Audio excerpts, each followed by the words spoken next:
Welcome back.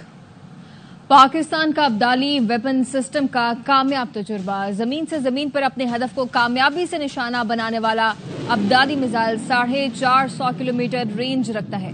तजुर्बे के दौरान मिसाइल के जदीद नेविगेशन सिस्टम और दुश्मन को चकमा देने की सलाहियत का भी जायजा लिया गया। ISPR ने बताया अब्दाली वेपन सिस्टम की ट्रेनिंग लॉन्च के मौका पर कमांडर स्ट्रेटेजिक फोर्सेस कमांड में मौजूद थे। अब्दाली वेपन सिस्टम का तजुर्बा फौजी मश्क इंडेक्स के दौरान किया गया। तजुर्बे का मकसद फौजी दस्तों की ऑपरेशनल तैयारी और अहम टेक्निकल पैरामीटर्स की जांच था। इस मौका पर strategic plans division, army strategic forces command और स्ट्रेटेजिक ऑर्गेनाइजेशंस के साइंसदान और इंजीनियर्स भी मौजूद थे। सदर, वजीर आजम, chairman joint chief of staff committee और तीनों सर्विसेज चीफ्स ने कामयाब तजुर्बे पर मुबारकबाद दी है। कौमी क़यादत ने स्ट्रेटेजिक ऑर्गेनाइजेशंस की ऑपरेशनल तैयारियों और तकनीकी महारत पर मुकम्मल एतमाद का इजहार किया है।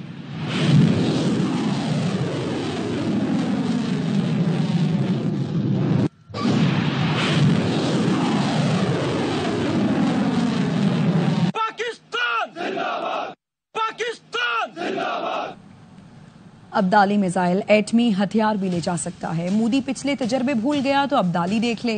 वजीर आजम के मुशीर राना सनाउल्लाह की फैसलाबाद में गुफ्तगू।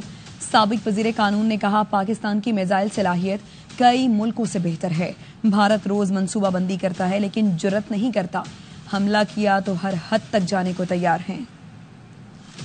आपने आज सुन लिया होगा अब्दाली मिसाइल का आज तजर्बा हुआ है, कामयाब तजर्बा। मुझे तो ये मालूम हुआ है कि अब्दाली मिसाइल में एटमी हथियार ले जाने की भी सलाहियत मौजूद है। हमारी मिसाइल की कैपेबिलिटी और कैपेसिटी हिंदुस्तान नहीं दुनिया के दीगर ममालिक से भी ज्यादा है। पूरी दुनिया को यकीन दिलाया है कि हमारी तरफ से कोई हरकत नहीं होगी। हम पे हमला किया गया, हमें निशाना बनाया गया, तो फिर हर हद तक जाने को तैयार हैं।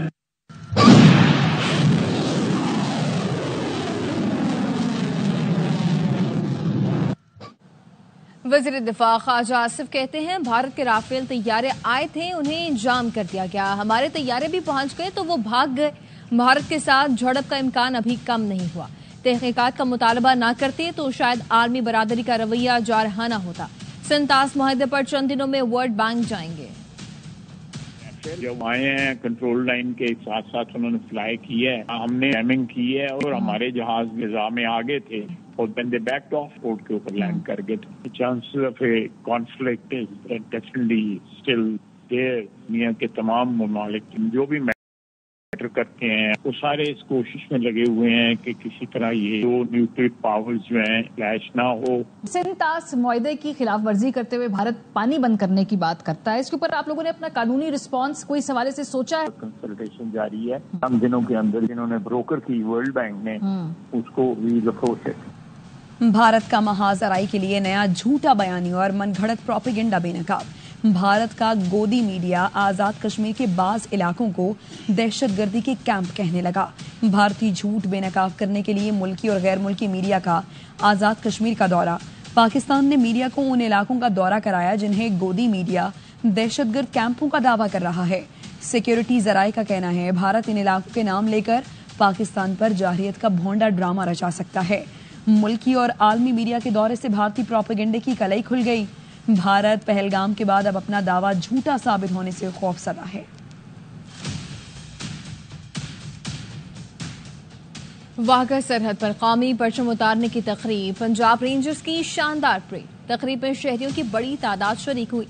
तकबीर और पाकिस्तान जिंदाबाद के फलक शगाफ नारे गूंजे। पंजाब रेंजर्स के खवातीन एहलकारों ने भी शानदार परेड का मुजाहिरा किया। आपको खबर देंगे कि भारतीय परचम वाले बहरी जहाजों की पाकिस्तानी बंदरगाहों में दाखिले पर पाबंदी आयद हो चुकी है।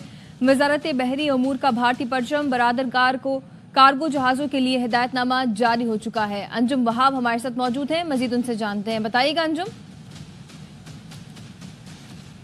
बहरी अमूर ने बड़ा फैसला किया और हिंदुस्तानी परचम बरदार कार्गो बहरी जहाजों के लिए पाकिस्तानी बंदरगाहों के दाखिले पर पाबंदी आयद कर दी है। بھارتی پرچم بردار جہازوں کو کسی پاکستانی بندرگاہ پر آنے کی اجازت نہیں ہوگی۔ وزارت بحری امور کا کہنا تھا کہ پاکستانی پرچم بردار کارگو جہاز کسی بھی بھارتی بندرگاہ کا دورہ نہیں کریں گے۔ تاہم کسی بھی چھوٹ یا ڈسپنسیشن کا فیصلہ کیس ٹو کیس کی بنیاد پر کیا جائے گا، لیکن یہ فیصلہ پاکستانی سمندری خود مختاری، اقتصادی مفاد اور قومی سلامتی کے تحفظ کے لیے فوری طور پر اقدامات کیے گئے اور یہ فوری طور پر نافذ العمل کر دیا گیا ہے۔ جی بہت شکریہ انجم وہاب تفصیل کے لیے۔ اسپیشل انویسٹیگیشن یونٹ کا کراچی کے علاقے گلشن اقبال 13D1 میں ایک گھر پر چھاپا، بین الاقوامی منشیات ویڈ کی فروخت میں ملوث 2 ملزمان گرفتار کر لیے گئے۔ قبضے سے 85 لاکھ مالیت سے زائد کی منشیات برآمد ہوئی ہیں۔ نذیر شاہ سے مزید جانتے ہیں، بتائیے گا نذیر۔ آپ بالکل دیکھیں، میں اس وقت گلشن اقبال 13D1 کے علاقے میں موجود ہوں، وسیم باغ کے قریب میرے عقب میں اس مکان پر SIU کی جانب سے چھاپہ مار کارروائی کرتے ہوئے ایک ملزم کو گرفتار کیا گیا ہے۔ ایک اور گرفتار ملزم کی نشاندہی پر یہ کارروائی عمل میں لائی گئی، جس میں 85 لاکھ مالیت کی ویڈ یہاں سے برآمد ہوئی ہے، اور بتایا جا رہا ہے کہ یہاں پر جو مختلف کوریئر کے جو پارسل ہے، جو یہاں پر آپ دیکھ سکتے ہیں بڑے بڑے باکس یہاں پر موجود ہیں، ان ڈبوں کے اندر آن لائن بائی کیا جو موٹر سائیکل رائڈر ہے اس کے ذریعے تمام جگہوں پر یہ پارسل جو کلائنٹس ان تک پہنچائے جاتے تھے۔ یہ اندر دفتر ہے، آپ دیکھ سکتے ہیں کہ مختلف یہاں پر صوفے اور دیگر چیزیں بھی موجود ہیں۔ ہم یہاں سے آپ کو اوپر لے کر جائیں گے جہاں پر باقاعدہ ویڈ کو پیک کیا جاتا تھا اور اس کے بعد پھر اسے کلائنٹس تک بھیجا جاتا تھا۔ یہاں پر پورا سسٹم نیٹ ورک بنا ہوا ہے، جو اسپیشلائز یونٹ ہے SIU ان کی جانب سے یہ کارروائی کی گئی ہے۔ یہاں پر یہ ملزم ہے، یہ آپ دیکھ سکتے ہیں کہ یہ وہ ویڈ ہے جسے 85 لاکھ سے مالیت سے زائد کی یہ ویڈ ہے، جس کو مختلف ڈبوں میں اس میں پیک کیا گیا، اور یہ بتایا جا رہا ہے کہ یہ جو کولر ہے ان کے اندر اس کو چھپایا ہوا تھا۔ اس وقت ہمارے ساتھ SHO SIU موجود ہے، ہم سے جانیں گے یہ کیا کارروائی ہے اور کس طریقے سے انجام دی گئی۔ یہ جناب، یہ جو کراچی میں آج کل IG صاحب کو حکم ہے کہ جو منشیات کے ڈیلر وغیرہ ہے یا ویٹ کوک آئس وغیرہ فروخت کرتے ہیں ان پہ کریک ڈاؤن کرو۔ تو ہمیں انفارمیشن ملی تھی کہ کوئی پرائیویٹ طور پر جو رائڈر بنے ہوئے ہیں یہ کوئی موبائل فون کے ڈبوں کے اندر ویٹ وغیرہ یا منشیات اس طرح کی اس بنگلوں میں، ڈیفینس میں، گلشن میں، گلستان جوہر میں سپلائی کرتے ہیں۔ تو اس اطلاع پر ہم نے رینڈم چیکنگ یہاں پہ آگے کی گلشن اقبال 13D1 کے پاس، تو ایک شخص گرفتار ہوا جس سے یہ 5 ڈبے جو کہ کوریئر دراز کے پیکٹس میں تھے۔ ان کی مالیت کتنی ہے؟ ان کی جو ٹوٹل ابھی یہ مالیت اس کا ویٹ وغیرہ کرنے کے بعد پتہ چلے 80-85 لاکھ روپے سے اوپر۔ دیکھیں، یہ 80-85 لاکھ سے زائد کی مالیت ہے، جس میں ایک ملزم وہ ہے جو یہاں یہ پیکنگ کر رہا ہے، دوسرا ملزم وہ ہے جو یہاں پر یہ online motorcycle rider تھا، اور آپ یہ دیکھ سکتے ہیں کہ یہ ڈبے اس کولر کے ذریعے یہاں تک پہنچائے جاتے ہیں، جس کے اندر بین الاقوامی جو ویڈ ہے اس کو پاکستان منگوا کر یہاں کراچی لایا جاتا ہے، اور بین الاقوامی ریکٹ سے دونوں کو یہ تعلق رکھتے ہیں۔ اسپیشل انویسٹیگیشن یونٹ ہے، یہ اس کی بڑی کارروائی ہے۔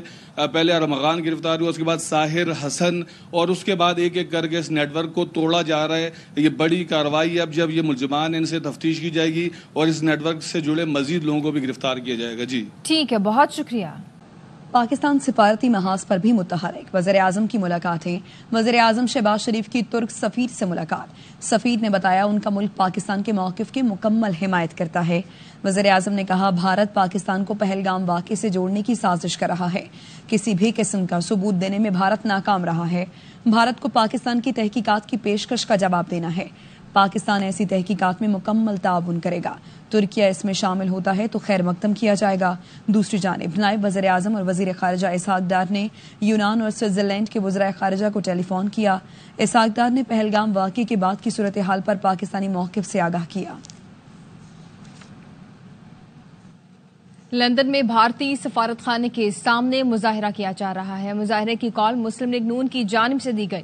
مزید بتا رہے ہیں نمائندہ Air News Farid Qureshi. London میں بھارتی سفارت خانے کے سامنے موجود ہیں، جہاں پر نون لیگ برطانیہ کی کال پر ایک بڑا احتجاجی مظاہرہ کیا جا رہا ہے۔ مظاہرین کا برطانوی حکومت سے بھی یہ مطالبہ ہے کہ بھارت سے ویزے لے کر برطانیہ آ کر RSS اور ہندوتوا کا ایجنڈا چلانے والے لوگوں کو یہاں سے ڈیپورٹ کیا جائے۔ ہم یہ چاہتے ہیں کہ انڈیا کا میڈیا سچ بتائے اور یہ جو فیک پروپیگنڈا پاکستان کے خلاف یہ نہ کرے۔ दबंग मैसेज है इंडिया को कि खबरदार, पहले भी गलतियां की हैं, मुंह की खानी पड़ी है, तुम्हारे 24 टुकड़े होंगे। इस मरतबा अगर मोदी ने कोई एडवेंचर करने की कोशिश की तो खुदा की कसम इनके फौजी एक पीस में वापस ना जाएंगे और ना इनको चाय पेश की जाएगी। इस जंग का साडे नाल कोई लेना देना नहीं है। ये जो जंग है एक आइडियलिस्टिक वॉर है। मोदी की हिंदुत्व पॉलिसी नू एक्सपैंड करने लिए लड़ाई लड़ी जा रही है। मुजाहरा इस वक्त भी लंदन में भारतीय सफारतखाने के सामने जारी है। यहाँ पर मेट्रोपॉलिटन पुलिस भी भारी तादाद में मौजूद है और मुजाहिरीन इस वक्त भरपूर किस्म की नारेबाजी कर रहे हैं। अल्हम्दुलिल्लाह, काबिल आर्मी चीफ की बदौलत आज टॉप भारतीय चैनल ब्लॉक है। सेनेटर फैसल वॉर्डर ने समाजी राब्ते की वेबसाइट पर लिखा, गुज़िश्ता रोज भारतीय यूआरएल्स ब्लॉक हुए, ये सब भारतीय तैयारे की तरह गिरा दिए गए। पाकिस्तान ने हर सतह पर भारत को मुंहतोड़ जवाब दिया। Indian top media channels, websites, URLs की लिस्ट आप खुद देख लें। इसके अलावा मजीद वीडियोस और चैनल्स भी गिरेंगे। फैसल वॉर्डर ने भारत के ब्लॉक किए गए चैनल्स की लिस्ट भी शेयर कर दी। लिस्ट में ABN, तलागो, CNN न्यूज 18, DD न्यूज, इंडियानी news, news 18 India, Republic World और टाइम्स नाउ शामिल हैं। काउंसिल ऑफ पाकिस्तान एडिटर्स के इंतखाबात, कासिम खान CPNE के सदर और गुलाम नबी चांडियो सेक्रेटरी जनरल मुंतखब, अयाज खान सीनियर नायब सदर और तनवीर शौकत CPNE के डिप्टी सेक्रेटरी जनरल मुंतखब हुए हैं। नौमुंतखब सदर कासिम खान ने कहा, पीका एक्ट के नाजायज इस्तेमाल के खिलाफ मज़ाहमत करेंगे। हुक्मरानों को तौहीन और तनकीद के दरमियान फर्क समझना होगा। बलूचिस्तान की खातून पोलियो वर्कर बदतरीन हालात में भी डट गई। दुश्वार गुजार ऊंची नीची गलियों में पैदल चलकर कतरे पिलाती हैं। कोयटा के बच्चों को पोलियो जैसे मूजी मरज से बचाती हैं। नरगिस नदीम की कहानी सुना रहे हैं मंजूर अहमद। इंशाअल्लाह ऐसा दिन भी आएगा, देखेंगे हम, पोलियो का खात्मा हो जाएगा, देखेंगे हम। ये अशार पोलियो वर्कर नरगिस नदीम के हैं, जो बच्चों को पोलियो के कतरे पिलाने के अलावा अपनी शायरी से भी इस मूजी मर्ज के खिलाफ बरसरे पैकार है। बलूचिस्तान में पोलियो टीमों पर हमलों में 10 पोलियो वर्कर्स शहीद हुए हैं। नरगिस नदीम खुद कोयटा में मुगलाबाद मशरकी बाईपास में काम करती हैं, जो नवाई और असास इलाका है, मगर वो बिला खौफ सुबह अपना घर छोड़कर फील्ड में पहुंचती हैं। घर वाले तो अक्सर परेशान ही रहते हैं। पोलियो का खात्मा इसका मकसद, मगर हर घर में अलग रवैया मिलता है। मैंने कहा मैंने बच्चों को पोलियो के कतरे पिलाने हैं, तो उन्होंने, आप यकीन करें, उन्होंने फिर गालियां देनी शुरू कर दी। शख्स ना उठा मारने के लिए ना, तो मैं भागी दरवाजे की तरफ। अमलों के खतरात, सख्त मौसमी हालात, दुश्वार गुजार रास्ते। बलूचिस्तान में 11,000 पोलियो वर्कर्स महदूद उजरत में पोलियो के खिलाफ मुश्किल तरीन जंग लड़ रहे हैं। तमाम तर नामसाइद आलात के बावजूद ये पोलियो वर्कर्स पुरज़म हैं कि इनकी कोशिशें रंग लाएंगी, मुल्क से पोलियो का खात्मा होगा। कैमरामैन शहीर लोधी के साथ मंजूर अहमद, ARY न्यूज, कोयटा। तक के लिए इतना ही। देखते रहिए ARY न्यूज।